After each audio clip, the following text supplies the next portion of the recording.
muito bem-vindos. Uma boa noite, um bom dia, uma boa tarde para você, dependendo do horário que você estiver assistindo aí ao nosso novo programa, o Destaque Santa Catarina, onde nós vamos trazer semanalmente, aparentemente, a princípio, às terças-feiras, um resumão de notícias de Santa Catarina da semana, tá? Hoje, então, estamos estreando esse novo programa aqui no nosso canal no YouTube. Vamos falar sobre os combustíveis, né? A princípio, o governo do estado estaria aí pleiteando aumentar o valor dos combustíveis no estado. Também vamos falar sobre questões de saúde. Temos várias informações no campo da segurança, enfim, e algumas variedades, né? Então, vamos aqui à nossa vinheta e começamos em seguida.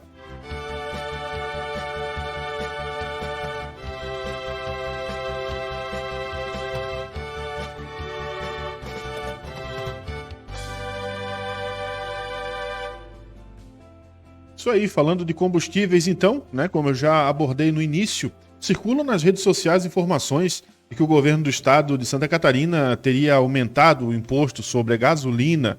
As publicações contêm informações falsas, incompletas e enganosas, segundo o próprio governo do estado, que também diz que a alíquota do ICMS, que incide sobre esse tipo de combustível, continua igual 25%, que seria ainda o menor percentual do Brasil. O valor efetivo cobrado do imposto sobre cada litro varia conforme os preços praticados pelos postos de combustíveis determinados pela Petrobras e pelo mercado, sem ingerência dos governos estaduais e seus gestores, segundo o governo do estado de Santa Catarina. A base do cálculo do ICMS do combustível é o seu preço de venda ao consumidor, que é definido livremente pelos estabelecimentos revendedores conforme critérios próprios. Quando os postos realizam a venda ao consumidor por preço inferior a um patamar, né, que se tem, eles têm direito à restituição do ICMS correspondente a essa diferença. Atualmente, segundo o governo do estado, o preço médio da gasolina em Santa Catarina é R$ 5,40, né? Que, repito, segundo o governo do estado, é um dos menores preços médios da gasolina do país, atrás somente do Amapá, onde a média é R$ 5,05, e também do estado do Paraná, nosso estado vizinho aqui, onde a média é R$ 5,11. É importante ressaltar ainda que no Paraná a alíquota é maior, é 29%, né? Mas apesar disso, o preço do combustível na bomba ainda sai um pouquinho menor para o consumidor. Então, aparentemente faz sentido a alegação do governo, né, que o preço final depende aí do dono do posto do combustível, digamos assim. Enfim, os maiores preços médios da gasolina no país, vejam só, são R$ 6,46 o preço do litro médio no Acre, e no Rio de Janeiro R$ 6,33. Também no Rio Grande do Norte, em terceiro lugar aí nessa lista, nessa triste lista, digamos assim, né, vem o Rio Grande do Norte com R$ 6,28, né, valores mais altos ainda. Apesar disso tudo, a informação fresquinha de hoje, terça-feira, dia 10, é de que tem a possibilidade de ainda nesse mês de agosto a gasolina chegar a R$ 7,00 o litro aqui no estado de Santa Catarina. Falando em veículos, né, em combustível, em rodagem, as empresas concessionárias responsáveis pela administração ou exploração de pedágios e rodovias do nosso estado de Santa Catarina devem oferecer a possibilidade de seus usuários pagarem a taxa do pedágio, né, com um cartão de crédito ou de débito de todas as bandeiras, deve aceitar todas as bandeiras existentes no território nacional. As empresas deverão instalar placas de sinalização indicativas dessa nova possibilidade do pagamento com cartão de débito ou de crédito para orientação dos usuários das rodovias. Se a concessionária preferir, pode ainda disponibilizar até um guichê específico e identificado para receber o pagamento, e caso o usuário não consiga pagar devido à falta da máquina de cartão, obrigatoriamente a passagem dele deverá ser liberada gratuitamente, sem o pagamento da tarifa. Então, atenção aí, você consumidor, né, fazer valer seus direitos está obrigatório agora as empresas então aceitarem o pagamento com cartão, ok? Vamos falando agora vamos falar sobre a reforma, minha gente, a reforma do funcionalismo público, né? está sofrendo aí, passando por uma reforma, projeto de lei, foi aprovado já nessa semana, né, na Assembleia Legislativa do Estado, alterando alguns pontos importantes para a contribuição e para a aposentadoria dos servidores estaduais, apesar dos protestos que ocorreram na Assembleia Estadual de Florianópolis. A idade mínima para aposentadoria, que para homens antes era 60 anos de idade, agora passa a ser 65. Para mulheres, que são trabalhadoras, né, do Estado, do serviço estadual, no caso, né, professores, enfim, né, muda agora de 55 para 62 anos de idade. E para quem trabalha na segurança, por exemplo, os policiais, que antes não tinham idade mínima para se aposentar, agora eles precisam trabalhar obrigatoriamente até os 55 anos de idade para poderem se aposentar. Outro ponto é a mudança da contribuição de 14% cobrada de todos os que estão na ativa e também de aposentados e pensionistas, que antes era cobrada só de quem ganhava o teto máximo aí de R$ 6.433. Agora, com a aprovação desse projeto de lei, que está seguindo para a sanção do governador Carlos Moisés, vai passar a ser cobrado essa alíquota de inativos e pensionistas que ganham acima de um salário mínimo. É um choque, né? Uma mudança bastante grande aí. Agora também outra mudança, a pensão por morte do beneficiário, que hoje ganha um salário integral, né? Por exemplo, seu marido ou sua esposa faleceram, você, ao invés de receber o salário integral dela, vai passar a receber 60% apenas do valor do salário do cônjuge, né? E também mais 10% em cima desse valor sobre cada dependente da família. O governo de Santa Catarina estima uma economia de 16 bilhões de reais em 20 anos no estado de Santa Catarina e uma redução no déficit das contas em 32 bilhões de reais também nesse período de 20 anos, né? Houve então aí essas discussões nas últimas semanas na Assembleia Legislativa do Estado de Santa Catarina e acabou sendo aprovada essa reforma, acabou passando, né, com as mudanças aí então agora para nós, né, para nós servidores, trabalhadores, ou seja, para nós não porque eu não sou, né, mas para quem é servidor público do Estado de Santa Catarina, não é? Então, vamos em frente aqui agora, vamos trazendo para vocês mais informações aqui a respeito, então, de... a gente está vendo aí na imagem, né? Uma das sessões na Assembleia.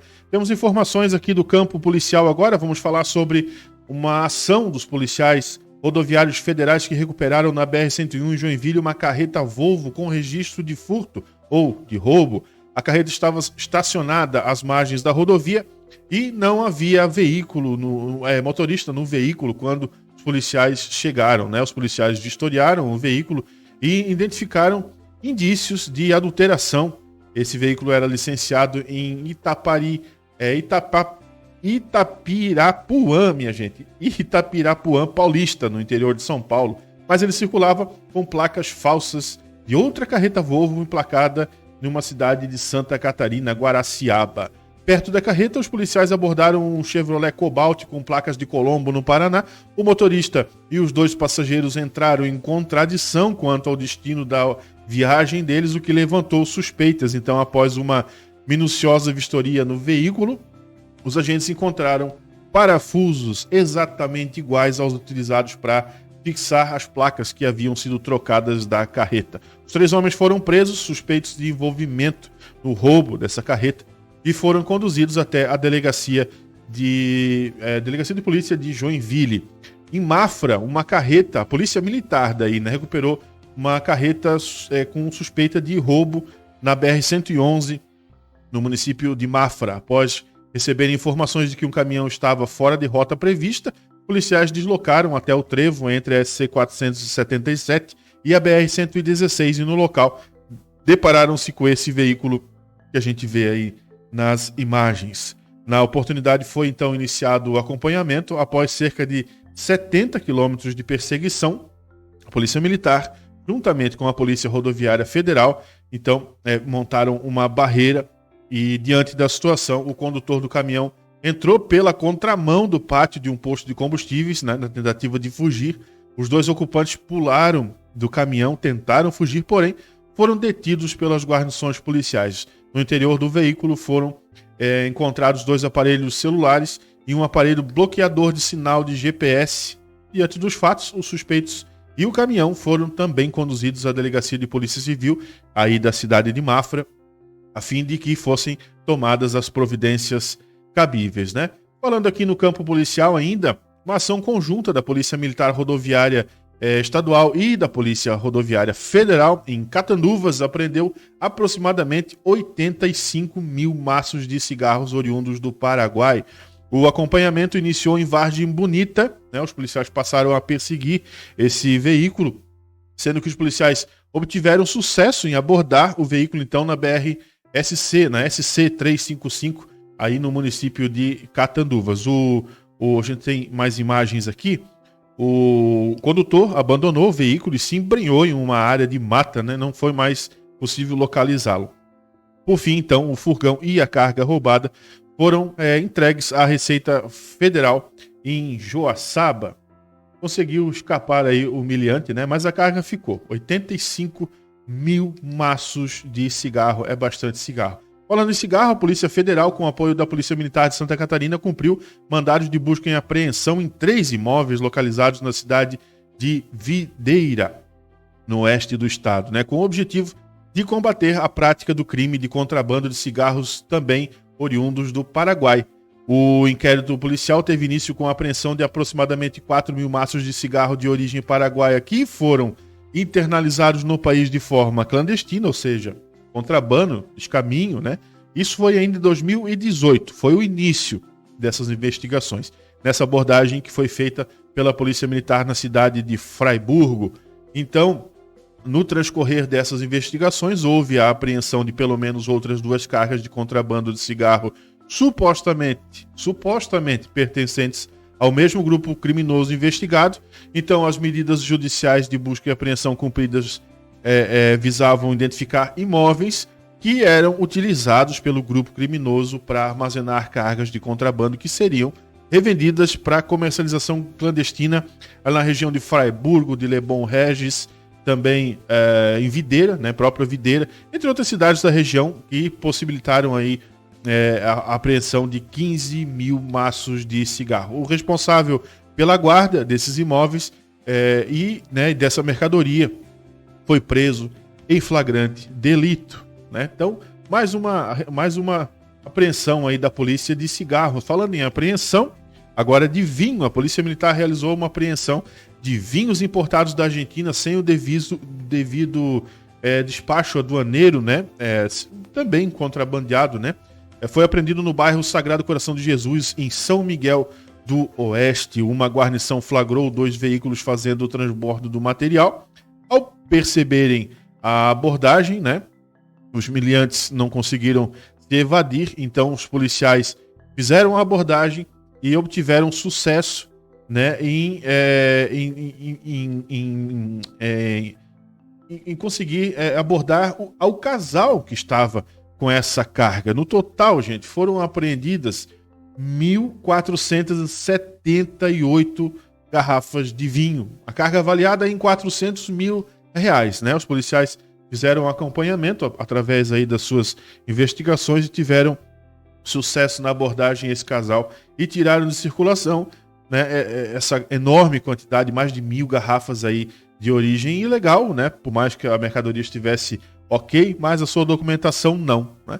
Bom, falando aqui em apreensão ainda, um homem com mandado de prisão ativo foi detido pela Polícia Militar no bairro Saco dos Limões, em Florianópolis, na capital. Durante patrulhamento, os policiais abordaram um suspeito que estava realizando o tráfico de drogas e em consulta foi verificado que o mesmo possuía um mandado de prisão ativo. Em buscas, os militares apreenderam 1.200 comprimidos de êxtase, além de 1,5 kg e 9 pés de maconha, além de também skunk e todos os demais materiais aí utilizados para produção, né, para fabricação do êxtase. Diante dos fatos, os envolvidos e os materiais foram encaminhados à Delegacia de Polícia Civil para os procedimentos cabíveis. A polícia trabalhando muito aí nessa última semana, a Polícia Federal com o apoio da Polícia Rodoviária Federal e da Polícia Militar de Santa Catarina, eles deram cumprimento no último sábado a 2 mandados de busca e apreensão nos endereços ligados a possíveis responsáveis pelos atentados praticados às bases da Polícia Rodoviária Federal em Itajaí e também em Balneário Pissarras. Na sexta-feira, a Polícia Federal representou pela prisão temporária, né, de um dos suspeitos.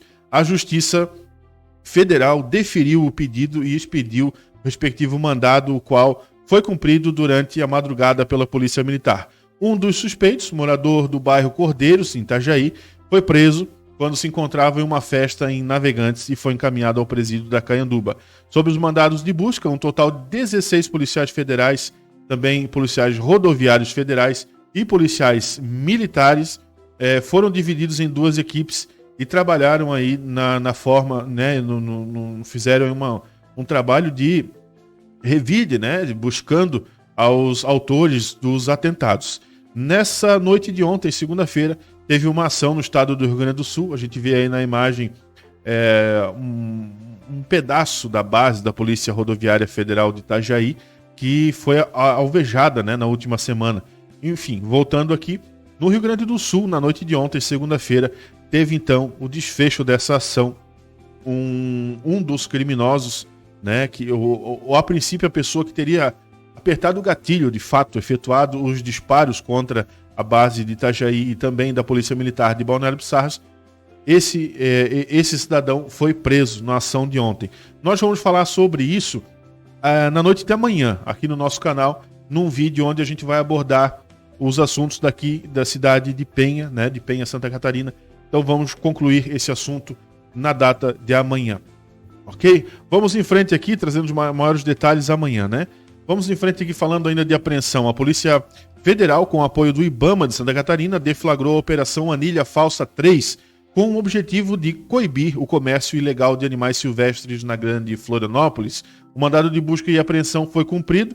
Um homem de 37 anos foi preso em flagrante devido à exposição em uma agropecuária de sua propriedade de aves silvestres de espécies nativas em desacordo com a legislação ambiental. As espécies encontradas foram o saltator similis, que é o conhecido trinca-ferro, além do canário da terra verdadeiro e várias coleirinhas. O proprietário da casa agropecuária foi conduzido à sede da Polícia Federal em Florianópolis e vai responder pelo crime previsto aí em lei, né, na Lei 9.605/98, cuja pena é de 6 meses a 1 ano de detenção, né? Então, não é novidade para ninguém que é proibido, né? Mas algumas pessoas insistem.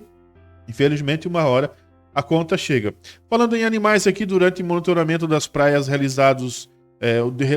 monitoramento realizado no litoral sul, praias do litoral sul de Santa Catarina, a equipe da Educamar encontrou 59 pinguins de Magalhães. Foram encontrados então os bichinhos já mortos nesse trecho entre Passos de Torres e Araranguá. Muitos dos indivíduos jovens, segundo o órgão aí responsável por esse tipo de monitoramento, acabam se perdendo nas correntes oceânicas. No monitoramento, então, né, nesse monitoramento, muitos indivíduos adultos foram vistos mortos. Adultos mortos são um forte indicador de causas humanas na morte dos pinguins, como a poluição e incidentes com o setor da pesca, segundo o órgão responsável, né? Deve-se ressaltar que muitos desses pinguins chegaram vivos ainda às praias e poderiam ter sido devidamente reabilitados e reintroduzidos ao mar. No entanto, como não há um centro de estabilização na região, nem ao menos uma logística de transporte até o centro mais próximo, todos esses pinguins chegaram à praia vivos, né, perderam a qualquer chance de serem resgatados e tratados, né, posteriormente retornarem vivos ao oceano. Lamentável. É preciso urgente, então, que haja algum trabalho, algum esforço, né, na região no sul do estado de Santa Catarina. Uma informação lamentável, né, um fotógrafo de 66 anos de idade morreu após ser atingido por uma moto durante um evento de motociclismo na cidade de Lontras, no Vale do Itajaí. O acidente ocorreu quando o profissional atravessava a pista de competições, sendo atingido por um dos pilotos. Ele foi socorrido por equipes dos bombeiros e também por uma empresa que estava no local com uma ambulância. O helicóptero Arcanjo 3 do Corpo de Bombeiro Militar de Santa Catarina foi acionado, foi até o local, mas a vítima sofreu uma parada cardiorrespiratória e mesmo com as tentativas de reanimação pelas equipes e sendo levada ao hospital, não resistiu. Em nota, a Federação Catarinense de Motociclismo lamentou a morte e prestou solidariedade aos familiares e aos amigos. Além de fotógrafo, ele também era mecânico e era um ex-piloto, né? Portanto, aí um apaixonado pelo motociclismo que registrava, né, o esporte, não sobreviveu a esse acidente fatal, né?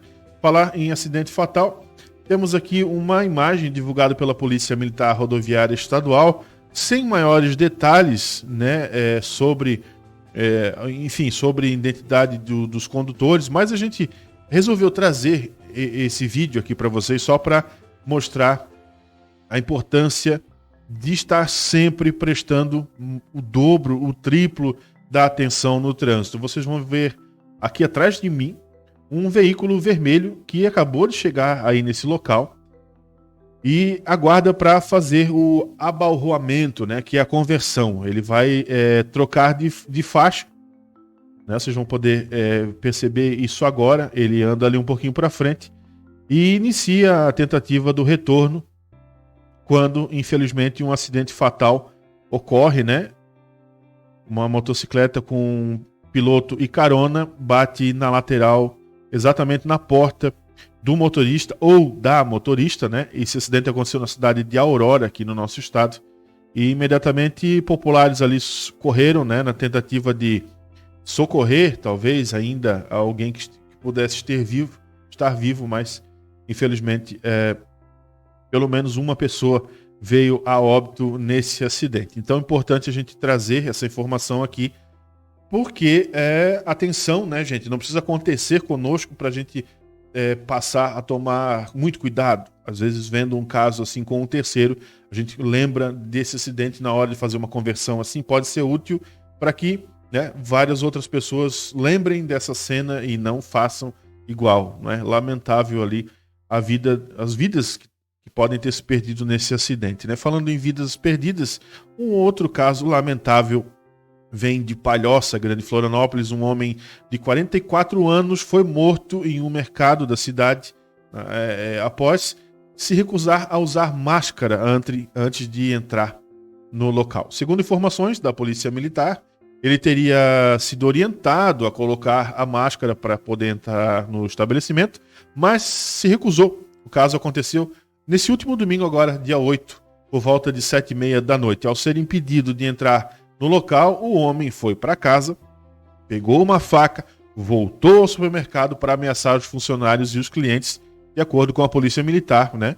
Então a vítima, que já tinha passagens pela polícia e era conhecida na região, se envolveu ali numa confusão, onde no meio das ameaças que ele estava realizando, alguém chegou por trás e deu uma paulada na cabeça dele. Os familiares encaminharam o corpo, né, encaminharam ele ainda com vida até o posto da Polícia Rodoviária Federal, em Palhoça, onde foi constatada a sua morte. Ainda não foi confirmada a causa da morte nem o autor do crime, mas a princípio teria sido sim essa pancada que ele levou por trás na cabeça. Após a divulgação da morte, houve disparos de arma de fogo e apedrejamento contra o mercado.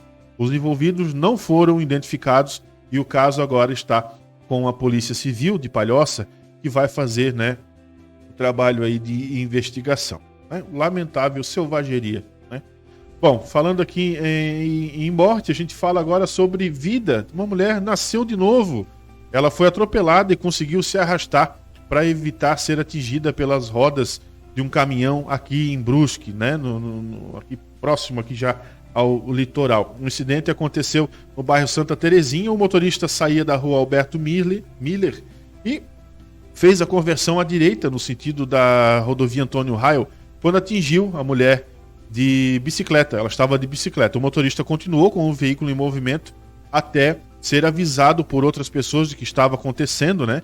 E aí então ele parou o caminhão. Nessas imagens a gente pôde ver aí o momento em que a mulher rola para sair debaixo do caminhão e automaticamente escapou-se aí de ser atropelada, né? A mulher de 19 anos foi atendida pelo Corpo de Bombeiro e levada ao hospital da cidade com apenas um ferimento na perna. A Polícia Militar acompanhou o caso, né?